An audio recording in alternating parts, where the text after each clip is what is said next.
Shabbat Shalom, sejam bem-vindos, uma bênção estar na presença de vocês nessa noite, que o Senhor derrame de todas as bênçãos e tudo aquilo que vocês precisam, necessitam para andar na presença do Senhor sempre, que Ele venha a dar a correção, que venha dar justamente o refrigério do entendimento e da misericórdia na vida de cada um de todos vocês, inclusive vocês que estão nos assistindo aí pelo nosso canal do YouTube, que sejam derramadas de misericórdias e de bênçãos infinitas sobre a vida de cada um, e retransmita também a cada um dos seus familiares, cada um dos seus amigos e também dos seus inimigos, para que haja cada vez mais um tempo novo, um tempo de paz.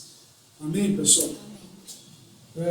Uma boa noite para vocês, sejam sempre bem-vindos, desejo a todos um abençoado Shabbat. E hoje nós temos a porção Jetro, né? Entrou, que vai de Êxodo 18, 1 a 20, 23, Isaías 6, 1 até 7, 6, Mateus 20, capítulos 27 e 28, e assim encerrando o Evangelho de Mateus.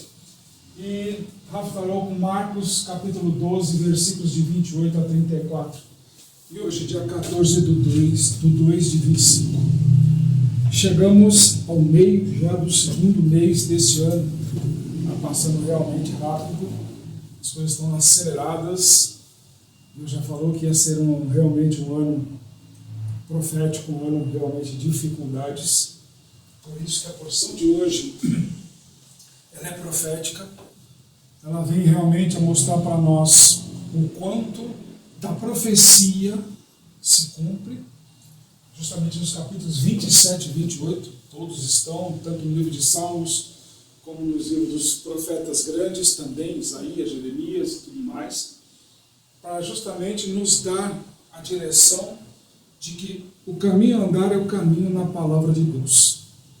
E justamente hoje, a porção Jetro vem muito a nos acrescentar para esse tempo nosso e dirimir muitas dúvidas, né, principalmente de pessoas que aceitaram Jesus na vida delas, mas ainda não entenderam o que fazer.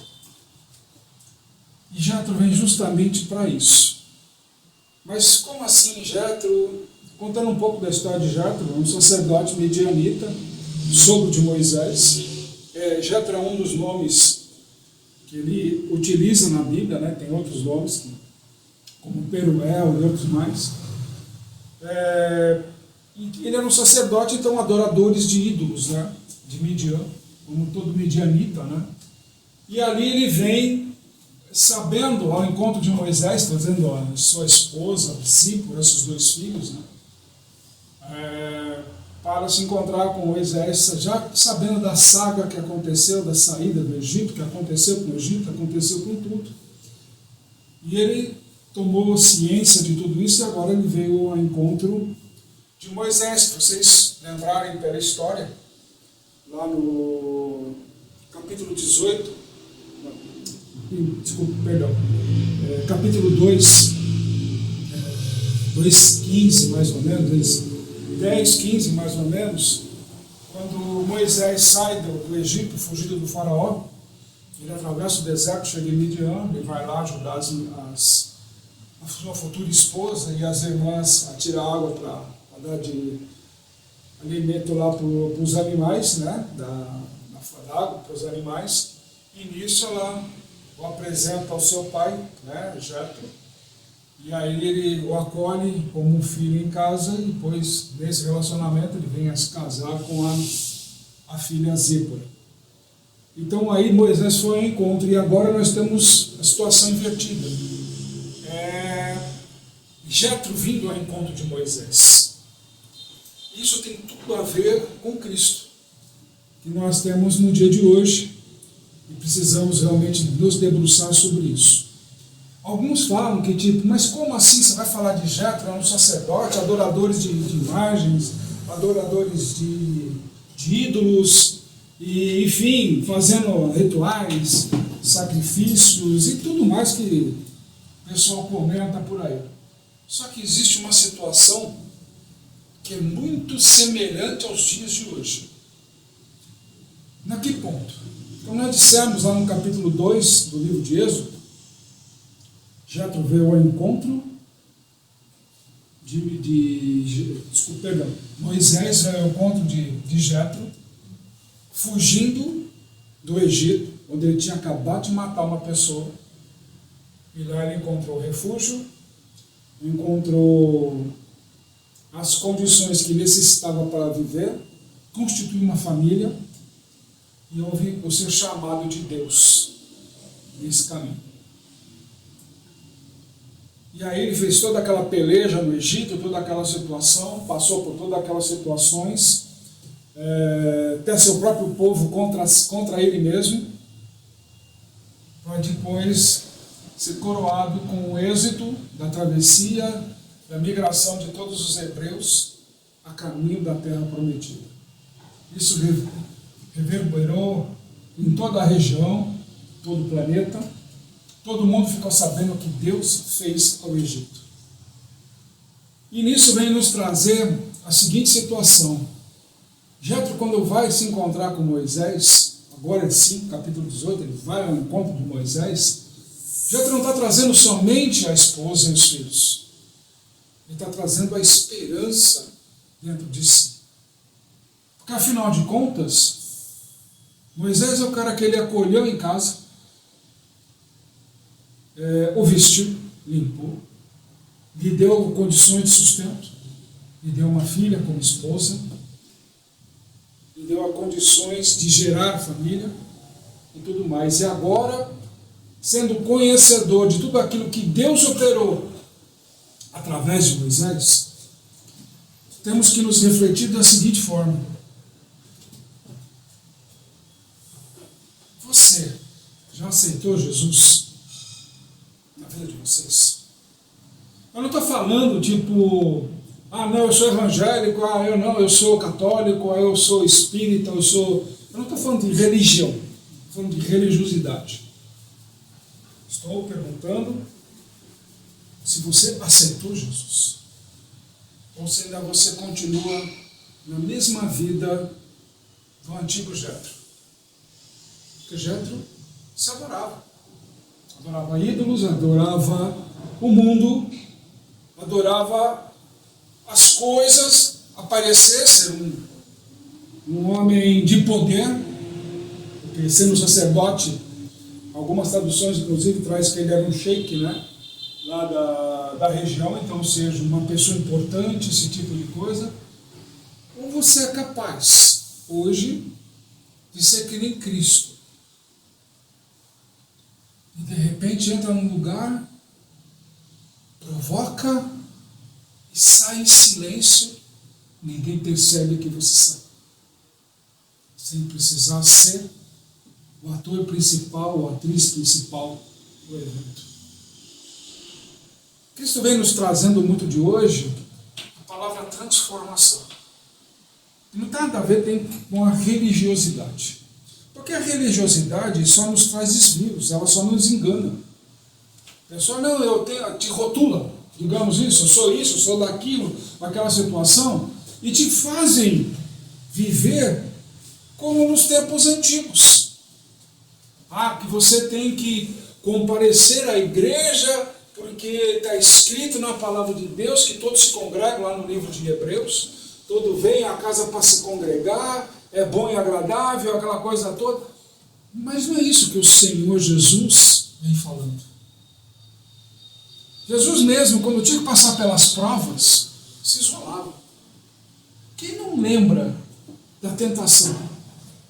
Quantos estavam com Jesus nesse momento? Ninguém. Quando ele subiu, despediu as pessoas, ele subiu para orar, e os discípulos estavam atravessando o mar, e veio a tempestade, quem estava com Jesus lá em cima?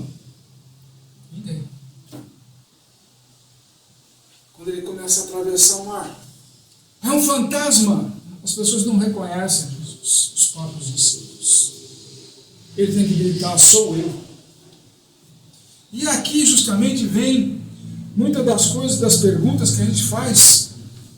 Eu ainda escutei essa semana, quem criou Deus, né? Deus não precisa ser criado. Ele existe. E ponto. Derruba-se as fábulas. Deus não precisa de imagem, Deus não precisa, ele simplesmente é Deus. Acabou. Não precisa entrar pela lógica humana. Porque se nós somos incompetentes de entender a lógica de Deus. Até a própria matemática de Deus é diferente da do homem. Até nisso é diferente, porque nós não temos a sabedoria divina para realmente praticá-la. Muitas vezes ele nos dá a orientação, nos dá a direção profética, para que justamente a gente consiga transmitir às pessoas a mensagem que ele quer trazer, para tirar esse ranço chamado religiosidade que atravessa os milênios aí. Porque a pessoa se encontra lá numa dificuldade, e aí você vê uma propaganda lá te dizendo, olha, você não está lutando sozinho, vem lutar com Deus, é aquela coisa toda. Até mesmo nisso daí, quando você luta com Deus, Jacó recebeu o nome de Israel, que é aquele que luta com Deus, a favor de Deus, estava sozinho. Não estava em grande número de pessoas. E tudo aquilo que Jesus mesmo faz, as suas obras e tudo mais, são poucas as pessoas. E quando há uma multidão, ele mesmo sabe quem me tocou. Quem me tocou? Hoje, para se tocar, é tudo pela idolatria. Tudo pela idolatria. Se Pedro mesmo ensina que a própria sombra dele curava, por que é preciso ser tocado? Paulo mesmo diz, quando ele foi mordido pela serpente, as pessoas viram aquilo e simplesmente sacudiram, mas essa é venenosa. Mas não, continua o seu caminho.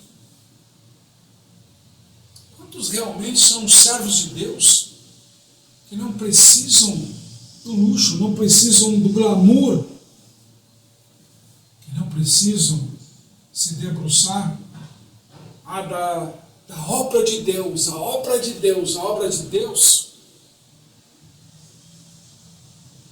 E você sai na rua e você continua vendo mendigos, pessoas carentes, pessoas necessitadas. E com tanta igreja que existe no mundo, ainda mesmo assim há pessoas abandonadas no mundo.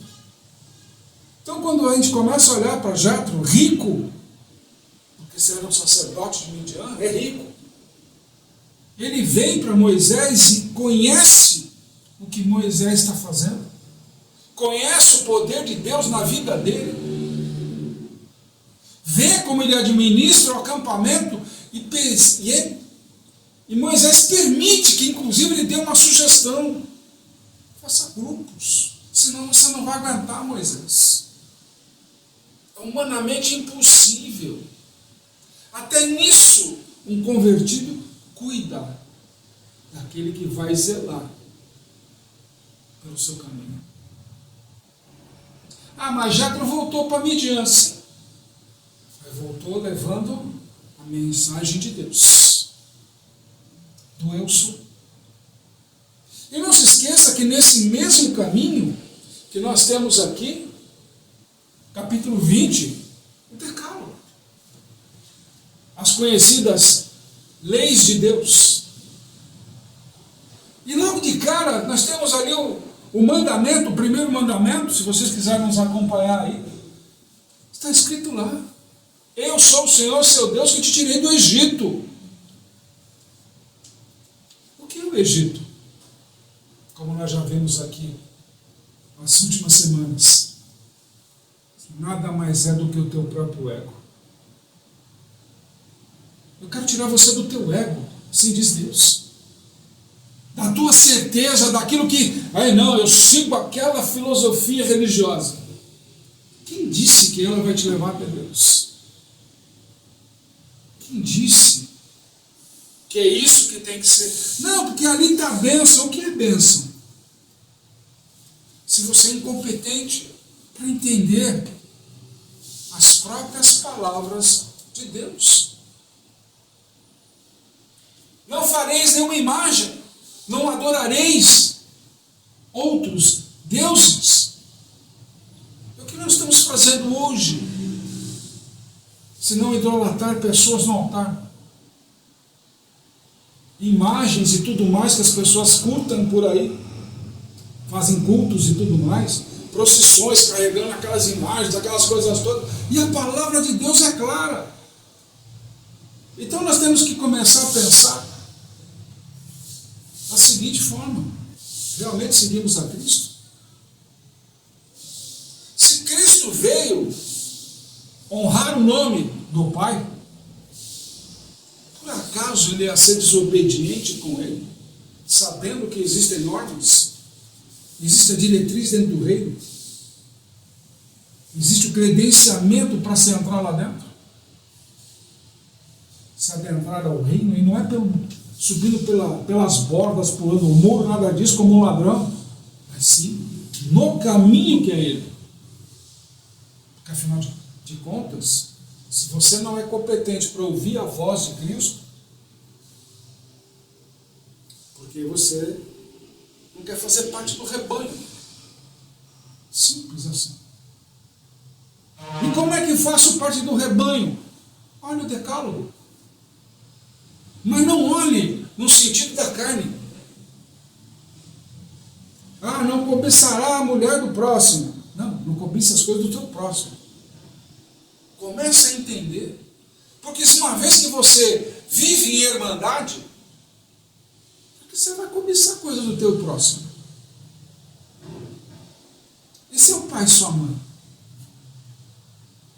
Não estamos falando só de físico, porque o próprio Jesus diz: meu pai, minha mãe, meus irmãos são aqueles que seguem a palavra de Deus. Essa é a diferença. Ah, mas todo mundo vai na Bíblia, é tudo a mesma coisa e tudo mais, vírgula. Isso é conversa do demônio. Isso é conversa do demônio. Não se esqueça que perguntavam para ele: por que seus discípulos não conseguem expulsar esses demônios aí? Eu vejo muitos ministros por aí: vamos expulsar, vamos fazer, vamos acontecer. Mas todo culto que tem aí de libertação, as mesmas pessoas estão presentes e sempre se manifestando endemoniadas. E Jesus, quando expulsava, de uma vez por todas. Não se esqueça que até nos gadarenos, quando se expulsou, foi para a vara dos porcos. E se lançaram ao mar lá todos. O demônio não fica onde Deus planta a semente. Nós somos um campo fértil. Quando ele vem, ele limpa a nossa eira, a nossa beira, nos deixa prontos para realmente seguir um caminho com ele. Mas quando nós vemos o mundo, começamos a querer comprar essas coisas do mundo. Ah, isso é de Deus, isso vai agradar a Deus, isso é assim, isso é assado. E nós esquecemos a disciplina do capítulo 20 do livro de Êxodo. Ali é uma disciplina que nós temos. Não é uma lei, como todo mundo prega, não. Ali é um ensinamento. É um ensinamento que nós temos que ter a capacidade de sentar e meditar. Nós temos que buscar, que nem está escrito no livro de Tiago, buscar sabedoria, mas sabedoria com fé. Eu não quero sabedoria, mas você tem fé para pedir sabedoria? Você tem fé para seguir com sabedoria? Esse é o grande caminho que nós temos hoje. Ah, mas como você prova isso, apóstolo? Marcos capítulo 12, o escriba chega para o Senhor e diz: qual é o maior dos mandamentos? Amar a Deus sobre todas as coisas, e o teu semelhante como a ti mesmo. E nisso se resume toda a lei. Se você não consegue concatenar o capítulo 20 com essa mensagem do Senhor, resumir que tudo isso é amor a Deus e amor ao teu semelhante, dentro do que tudo que está escrito no capítulo 20, é sinal que você não tem Cristo dentro de você. O que adianta ter a imagem do Cristo lá, andar com penduricalhos no seu pescoço e tudo mais, e não ser cristão? O cristianismo, de fato, veio só depois do século III, através de Constantino. Porque até então, nós éramos o povo do caminho. E é nisso que a gente busca resgatar sempre. Somos o povo do caminho, ou seja, quem é o caminho? O próprio Cristo. Se nós andamos com o povo do caminho, que é Cristo, então nós temos mais o que? Andar como ele andou. Assim como o apóstolo Paulo mesmo fala. Sejam imitadores de Cristo. E não preocupados com o que a igreja diz. Porque a igreja de Cristo, ela é santa. Ela é imaculada. Ela não vive de ataviamentos dos homens, mas sim do ataviamento do próprio Deus. Você tem buscado mais aos homens ou mais a Deus? Você está indo à igreja por causa daquele ministro, por causa de Deus? Está indo na igreja para bater cartão? Como se isso daí fosse uma recompensa, ou atrás de recompensa, através de tipo assim, da barganha, como a gente costuma dizer, né? Tipo, eu estou passando por um momento difícil e Deus vai te abençoar e aquela coisa, então eu estou indo atrás dessa minha bênção. Então tá aí depois, você faz o quê? Depois você faz o quê? Você não abençoa ninguém? Já abençoou com o dízimo. Não estou falando disso aí. Se você serviu o seu abençoado, você não abençoa? Você não abençoa ninguém? Teu próximo? Aquilo que você recebeu? A igreja não é teu próximo. Teu próximo é a pessoa. Teu próximo é a pessoa que Deus coloca na sua frente. Mas ele é meu inimigo. O Senhor mesmo instruiu. Ame o teu inimigo. Porque o teu amigo, quando você estiver errando, ele nunca vai te puxar as orelhas. Sabe por quê? Porque você não vai aceitar isso vindo de um amigo. Da mesma forma como Cristo me coloca muitas vezes para puxar a orelha. Mas Cristo é meu amigo, exatamente. Mas quando ele puxa a tua orelha, você faz tromba.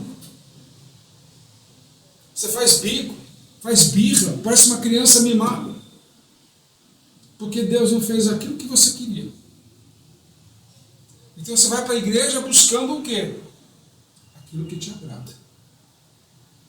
Mas Deus me ensinou sempre a ir para a igreja e buscar o centro. Mas você não anda com Cristo todos os dias? Diariamente. Estou conversando com Ele o tempo inteiro. Porque eu quero aprender. Afinal de contas, essa viagem, essa vida, é um grande aprendizado. Aprendemos a sorrir, aprendemos a amar, aprendemos a tudo. E aprendemos também, e justamente aqui, Ele nos mostra o que é a igreja de hoje. Uma igreja que paga pelo sangue derramado. É uma igreja que paga dos soldados para mentir. Não foi isso que aconteceu? Está narrado aqui. Todo mundo culpa Judas. Judas foi lá, movido, traído, mas foi lá devolver.